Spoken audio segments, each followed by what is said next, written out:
BBOR Black Box Online Radio, coming to you from West Virginia. BlackBoxNid88 on Instagram for the bonus podcast. And welcome to BBOR, the home of true crime talk radio and your premier destination for unsolved mysteries, criminal psychology, and exploring the dark side of cyberspace. My name is Ned DEHAN, and I am your host, as well as the creator of AstroPsych 400 here on YouTube, and regular contributor to the Zodiac Killer channel. And a great way to support these shows is just by listening to some more content. But you can also go over to Amazon.com and have a look at the book Killer on a White Horse, written by me, Ned DEHAN.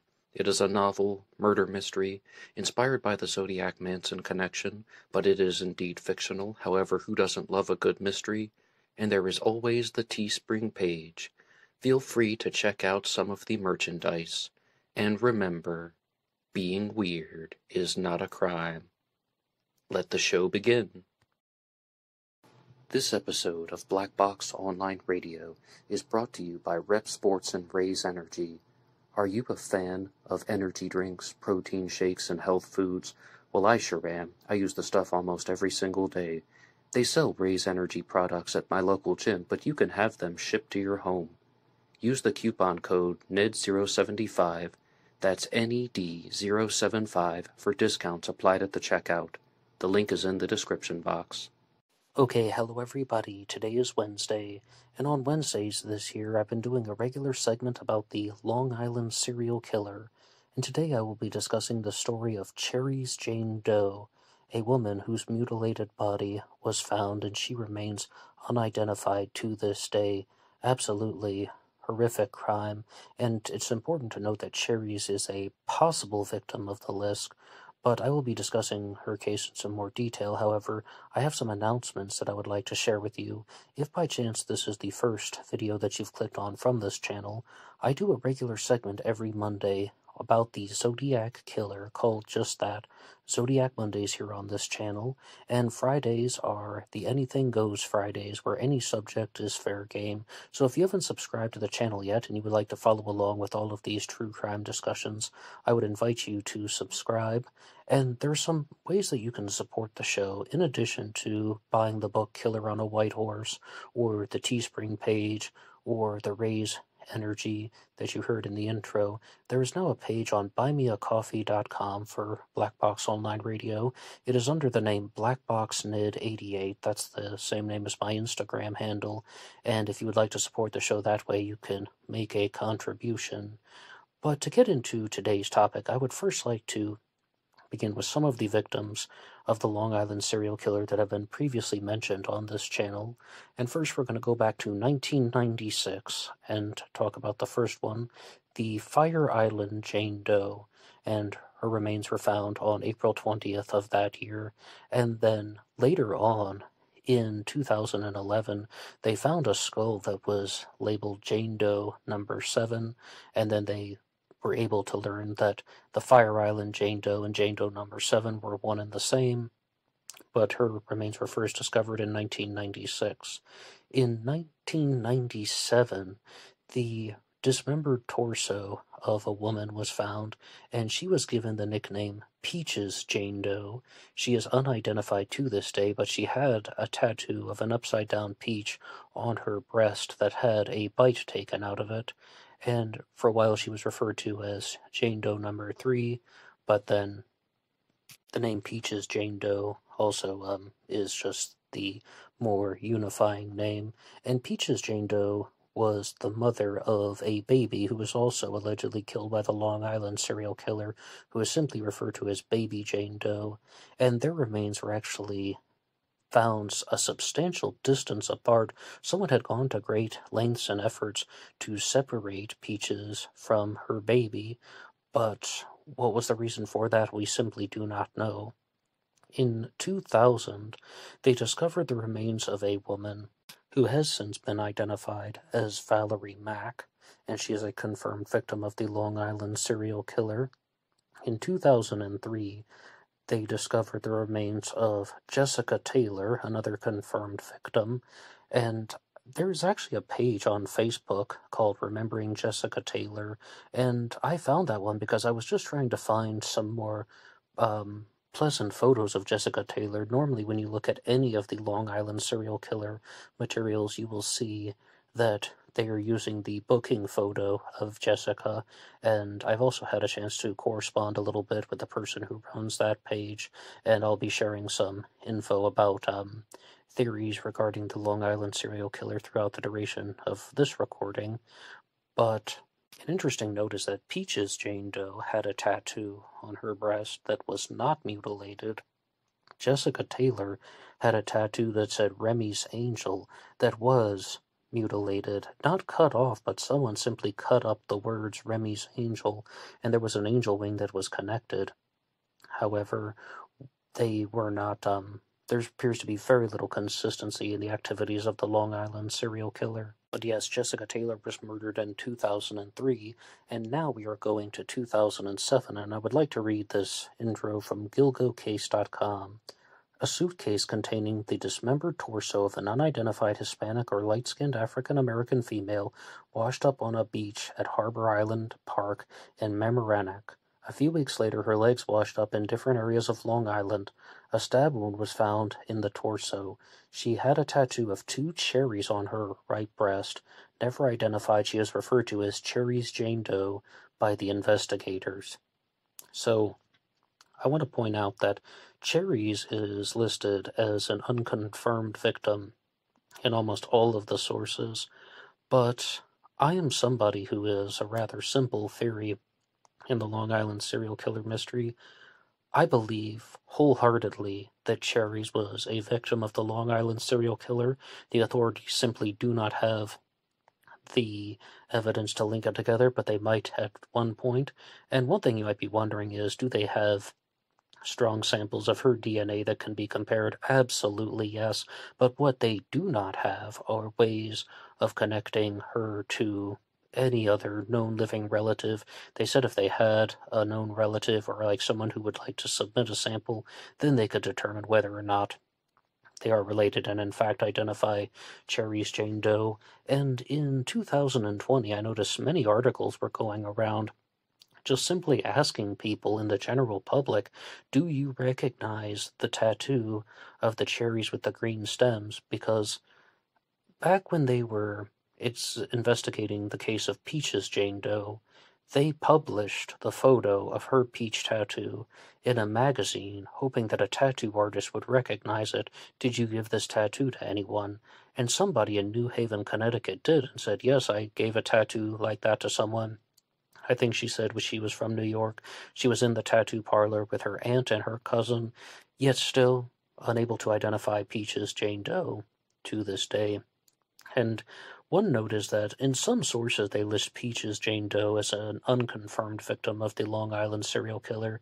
In other sources, such as this website, GilgoCase.com, she is listed as a confirmed victim. Almost all sources list Cherries Jane Doe as an unconfirmed victim. I believe that Peaches was killed by the Long Island serial killer, and I believe that Cherries was killed by the Long Island serial killer. As I said, I think there is one serial killer that was operating from 1996 to 2007, dismembering the bodies of the victims, and then that same person stopped for some reason and simply discarded the victims, such as the Gilgo Four and Amberlynn Costello and Megan Waterman. I mean, I am not 100% certain, but if I had to go with a particular theory, that's what I would do. And there is a page for the Cherries Jane Doe on doenetwork.org, and not only do they have an article that has been written out, they also feature some of the items that were found with cherries. But I will read their post here. On March 3rd of 2007, a suitcase washed ashore at Harbor Island State Park containing the torso of a woman. The torso had stab wounds. About 3 weeks later, on March 21st, a leg was found off of Cold Spring Harbor. A day later, on March 22nd, another leg was found off of Cove Neck along Nassau County's Gold Coast. Each leg had pink toenail polish on some of the toes. The DNA confirmed the legs and the torso belonged to the same woman. The dark blue or black suitcase is sold exclusively at Walmart. I mean, it says dark blue or black. When I look at that, it looks definitely to be black, but maybe that's just me, or maybe that's something to do with the photography. Police also found small scraps of paper tucked away in the crevices of the suitcase. When pieced together, it looked like a calendar with the Spanish word cinco and the phrase begin to live. Since the torso floated onto the beach as storm-fed floods hit the region, authorities have said that the remains could have come from almost anywhere. It is possible that the individual was a victim of the Long Island serial killer, also known as the Gilgo Beach Killer and the Craigslist Ripper, whose crimes began approximately in 1996 and lasted at least through 2013.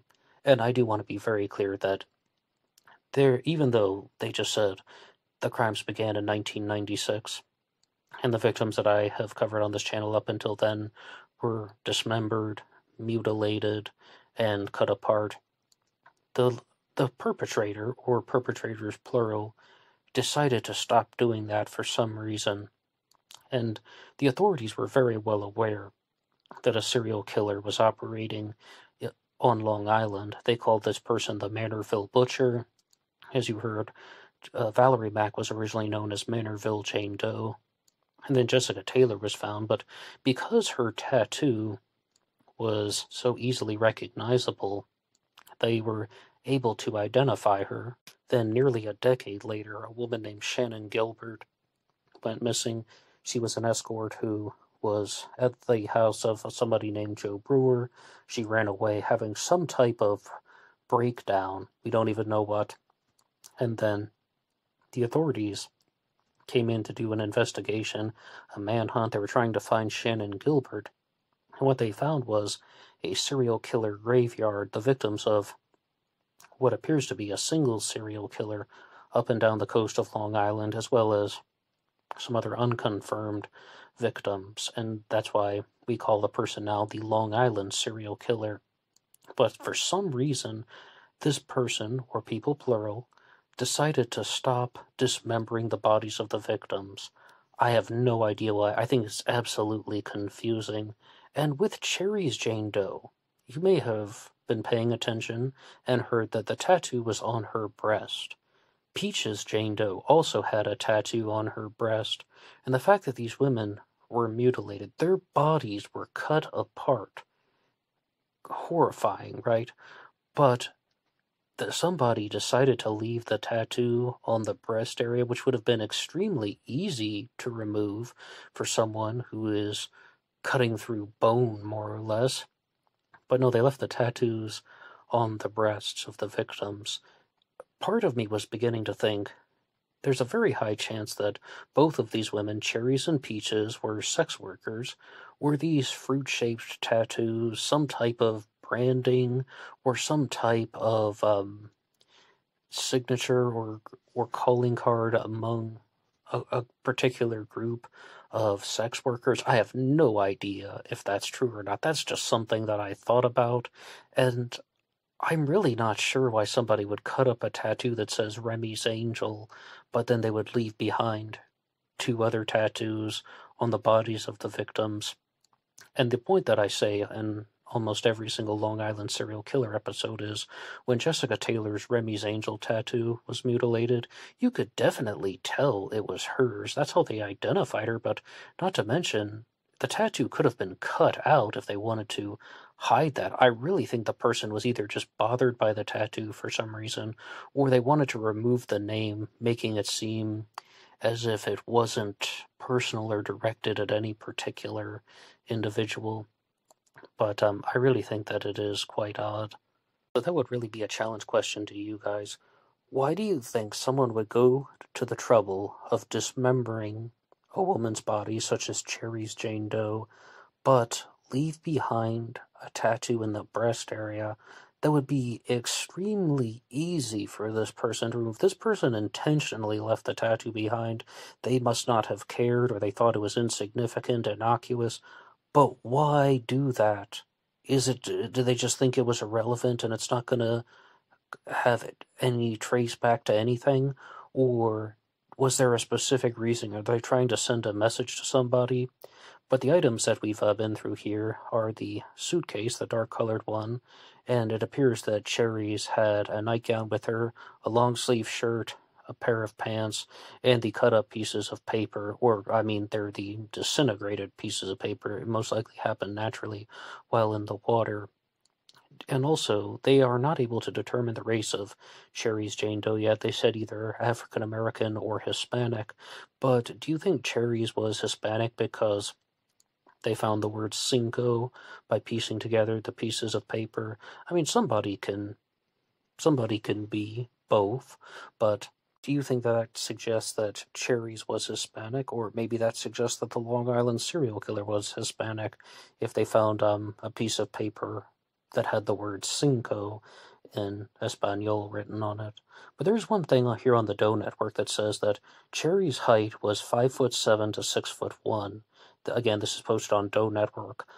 I think that's incorrect, and I'm pretty sure I know where they got that from, because in most other sources, it says that Cherries was estimated to have been no taller than 5'6", and somebody probably read that no taller than 5'6" and thought it was taller than 5'6". So, the Long Island serial killer primarily goes after victims who are petite women, around 4'9" to 5'2" or 3. But that's the more or less the target they believe the perpetrator was going for. The type of victims that they believe the Long Island serial killer was going after: women who primarily worked in sex work, who were on the shorter side, very petite body types.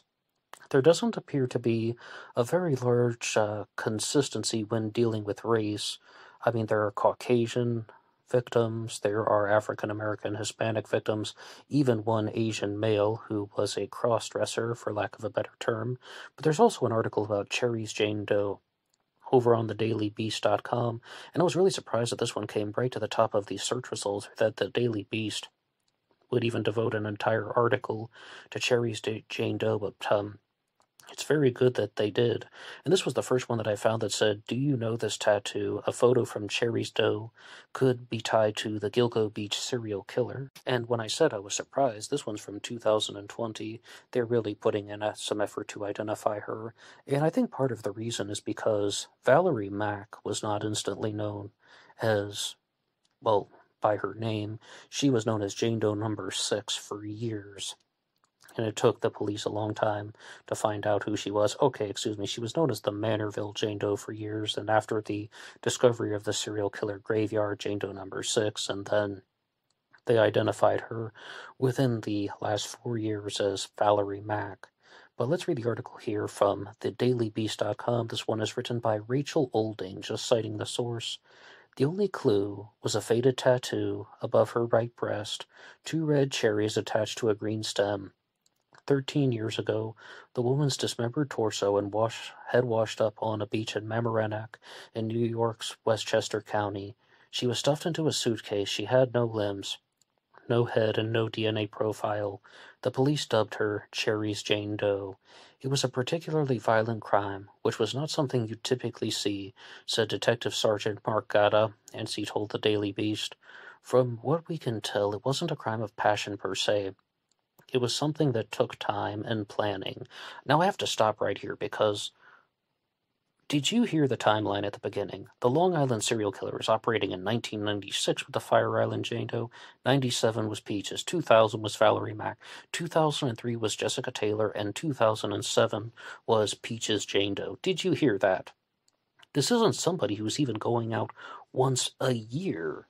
To the best of our knowledge, there could be other victims, right? But if those victims are indeed from the Long Island serial killer, and it's not a crime of passion, what on earth is going on? I mean, if it's a sexually motivated serial killer, well, that would be rather simple, but why the infrequency of crimes?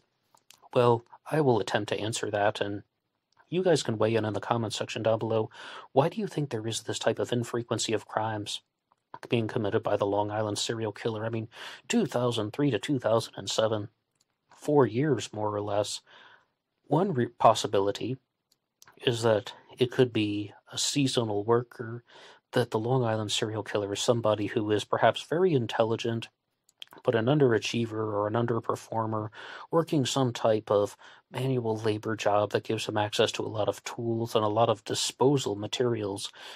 Cherries Jane Doe was put inside a suitcase, but the Peaches Jane Doe was put inside a trash can, and you know the story about the Gilgo 4, they were found with rolled burlap.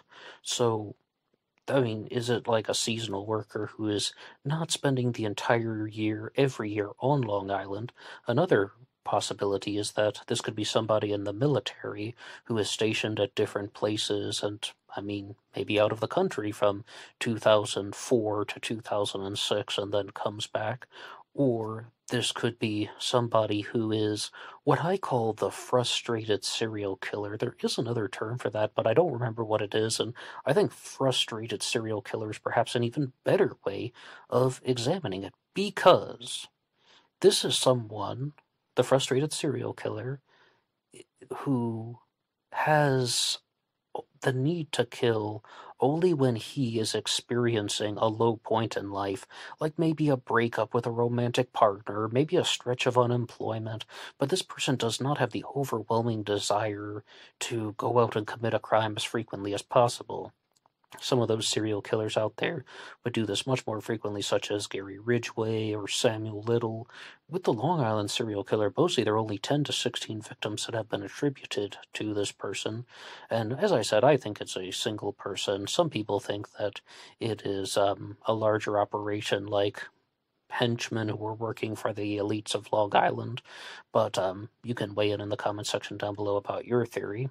And a final point that I think maybe is a little bit unlikely, but could this person have gone to jail a couple times, like perhaps 98, 99 in jail for minor offenses, and then in 2004 to 2006, again, they do another stint in jail, because maybe some people think that this isn't some type of gifted underachiever. They think that the Long Island serial killer is a dirtbag, someone of below average intelligence who buried the victims on the beach of Long Island, and the evidence was all destroyed because of the weather conditions. I'll get back to the Daily Beast article. They hope that posting the tattoo will jog someone's memory or prompt a relative to come forward and submit a DNA sample. Several weeks after Cherries' torso was found at Harbor Island Park, her legs washed up on the Long Island waterfront property of Madison Square Garden CEO James Dolan. Ugh. Police have since extracted a DNA profile from Cherries, but need a relative to run it against to confirm her identity. They hope advancements in a genealogical technology search will help. There are no obvious theories about what happened to Cherries Jane Doe. And thank you to the Daily Beast for that post there. And I wish I had a stronger narrative that I could assemble, but I mean, the best I could do in terms of theorizing is say that she was working as a profession, perhaps similar to an escort. Somebody lured her to a secluded area. She was murdered, and that person dismembered her body, put her torso in the suitcase, and we had one theory that was written in by somebody in the comments section who said that they thought that the victims were murdered on a boat, and that their bodies were thrown overboard, and then they ended up on the shore because, again, of the weather conditions, the storms, and the water levels. And with Cherries Jane Doe, that might very well be the case. With all the victims, I don't think so, because Peaches Jane Doe was put into a trash can that was on land, and again, her body's been dismembered, mind you, but I mean, it's definitely possible with Cherries Jane Doe, that theory about the boat, but I'm uncertain. The dailymail.co.uk also has an article about Peaches Jane Doe saying the same thing. They want to post a photo of her tattoo in hopes that someone would recognize it. Woman's torso with faded tattoo of two cherries on the breast, washed up in a New York suitcase. In a suitcase on a New York beach 13 years ago, and may be linked to the notorious Gilgo Beach killer. A woman's torso with faded cherries washed up in the suitcase 13 years ago might be connected to the Long Island serial killer. The police released a photo of the woman's cherry tattoo last week as they continue to investigate her grisly murder and desperately try to solve the cold case. The woman who became known as Cherries Jane Doe still hasn't been identified since her torso and severed limbs were discovered in various parts of New York in 2007. Her stabbed torso was stuffed inside a suitcase, and her bra and nightgown were also found by a mother and a child when it washed up onto a beach in Mamaroneck, north of Manhattan, New York, on March 3rd of 2007. Authorities at the time said the victim was a Hispanic or black woman who was no taller than 5'6", and that she had a tattoo of 2 red cherries and a green stem on her breast. See, that's what I think. I really do think that's the one that's correct. I don't believe that Cherries was 6 feet tall, or as they said, 5'7" to 6'1". I think this is the correct height. No taller than 5'6". 3 weeks later, 2 severed legs washed up in nearby Long Island. The left leg was found by a landscaper near the shoreline of a waterfront property at Cove Neck that was owned by Madison Square Garden chairman James Dolan. The right leg was discovered at the same time by a fisherman in the nearby city of Cold Spring Harbor. Police were unable to identify the torso and the legs. By releasing the photo of the victim's faded cherry tattoo, investigators are hopeful that family members may recognize it, and they will be able to help them finally identify the woman. Investigators say that they have enough DNA evidence to potentially identify the victim, but need a family member to compare the genetic profile. Mamaroneck Police Detective Sergeant Mark Gatta told NBC4 that the killer eliminated chances of the victim being identified by dismembering her. To be honest with you guys, I believe a big reason why Cherries Jane Doe was not identified is because she was decapitated, and even with some of the victims, such as the Fire Island Jane Doe, they were able to find her skull, but with Peaches and Cherries, they were both decapitated, and they're, I think that could have contained a lot of evidence that was simply lost. I mean, it's not 100% certain that having the skull would identify the victim, as I said about the Fire Island Jane Doe, still unidentified to this day, but it's possible. She had been victimized twice, said Gatta. Somebody murdered her and then they stole her identity. Detectives believe that Cherries Jane Doe may be linked to the infamous Gilgo Beach murders and the Long Island serial killer. In the Gilgo Beach case, 11 sets of human remains were strewn along a highway in Long Island on the opposite side to where the legs of Cherries washed up. One of the Gilgo Beach victims had a tattoo of a peach, and she is known as Peaches. She was killed in a similar manner. I'm seeing an overwhelming amount of similarities, and I do need to reinforce that point. With the Zodiac Killer case, I don't entertain any of the unconfirmed theories about how people think the Zodiac Killer was operating from 1962 to 1970, but only took credit for crimes from 1968 to 69. No, I don't think that. How about Jack the Ripper? I don't entertain anything outside of the 5 confirmed murders in the summer and fall of 1888. But with the Long Island serial killer, I think just there's a single killer, and absolutely Cherries Jane Doe was murdered by the LISC. And they want to say one more time that a big point of contention, or a big difference between Cherries Doe and Peaches Doe, is that Cherries was put into a suitcase, whereas Peaches Jane Doe was put into a trash can, even though both of them were dismembered. It says detectives believe that Cherries Jane Doe may be linked to the Gilgo Beach murders, but she was not placed into a plastic container the way that Peaches Jane Doe was. And at this point, though, I would like to turn it over to you guys, and I would really like to know your responses to the challenge questions. Why do you believe that the killer went to such great lengths to hide their identities, but left behind the fruit tattoos? I mean, if you're going to mutilate a tattoo that has angel wings on it and a name, why not do that to the peach or to the cherries? Like, why leave these behind?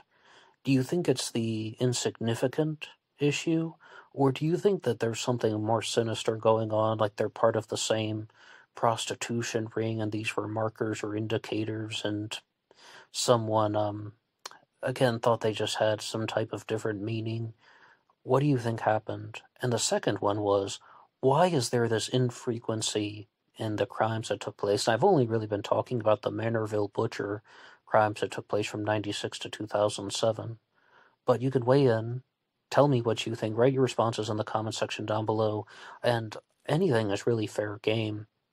But I'm not going with a wild multiple killers theory, and I'm just sticking to there's one person. There was an article that was posted on the Catch List Instagram page that was talking about just that, when the person said that a lot of people just simply can't accept that there was a single killer. They want to think that this is somebody who was part of, again, the snuff ring, or that it's some type of person covering up for the global elites, the desire to believe in a conspiracy theory, some member of law enforcement is using their power to hide the truth. No, it could just be that there was a single serial killer, and the evidence has been destroyed and they are unable to link them. I mean, 1996 to possibly 2013, that's a fairly typical reign of terror for a serial killer. But I think anything's possible, and I'm not someone who constantly doubts the authorities. So if they say tomorrow that the case has been solved and it's a different theory than what I had, I will accept the result. But what do you think? You can do? Can share anything you want in the comment section down below, and you can also write this program at BlackBoxOnlineRadio@AOL.com. You can also get me on Facebook. My personal Facebook is in the description box, and there was always BlackBoxNid88 on Instagram and the Buy Me a Coffee page. Thank you so much for listening, and until next time.